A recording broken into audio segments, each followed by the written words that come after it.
আল্লাহর নবী সাল্লাল্লাহু আলাইহি সাল্লাম সেদিন চোখের পানি ফেলবে আর বলবে, উম্মত এটা কি আমলনামা নিয়ে আসছে?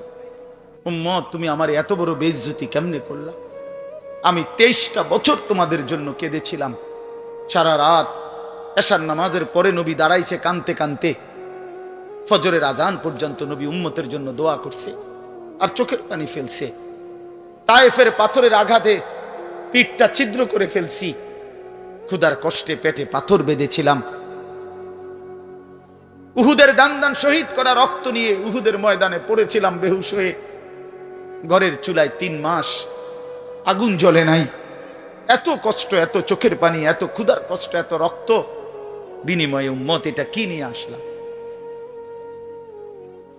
নামাজ কই, সেজদা কই, রুকু কই, ফজর জোহর আসর মাগরিব এশা কই, হারাম থেকে বাঁচা কই, হালাল উপার্জন কই, জিকির কই, তেলাওয়াত কই, আমার সুন্নত কই?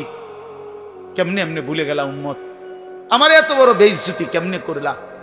আমার এত বড় অপমান কেমনে করলা? তুমি মানুষ কিসের বড়াই করছো? কেন অহংকার করছো?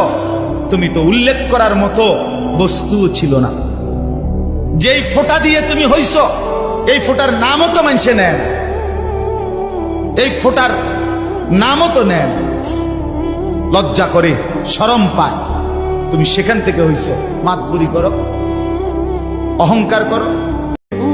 আল্লাহ তাআলা সুস্থ রাখতেছেন বলেই তো, আল্লাহ তাআলা হায়াত দিছেন বলেই তো, আল্লাহ তাআলা মাথা, চুল, হাত, শরীর, দেহ ঠিক রাখছেন বলেই তো আপনি পারতেছেন কর্ম করতে।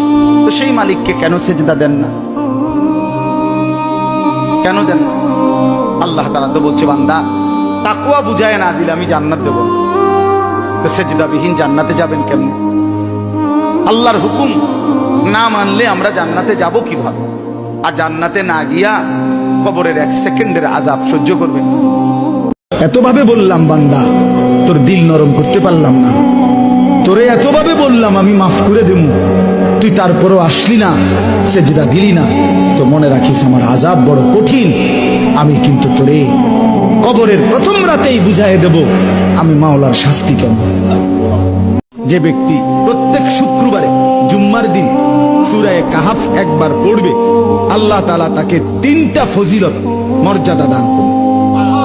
নবীজি সাল্লাল্লাহু আলাইহি সাল্লাম বলছেন, 1 নাম্বার, এই সূরা পুরাটা যে পড়বে শুক্রবার দিন, আল্লাহ তাআলা তার জমিন থেকে, মানে তার পায়ের নিচ থেকে 7 আসমান পর্যন্ত তার জন্য পুরাটা জায়গা নূর আলোকিত করে দিবে। 2 নাম্বার, পরবর্তী শুক্রবার পর্যন্ত 8 দিন সে যাবতীয় ফিতনা, যাবতীয় মুসিবত থেকে নিরাপদ থাকবে। 3 নাম্বার, পরবর্তী 8 দিন যদি দাজ্জালও বের হয়, আল্লাহ তাকে দাজ্জালের ফিতনা থেকে রক্ষা করবে।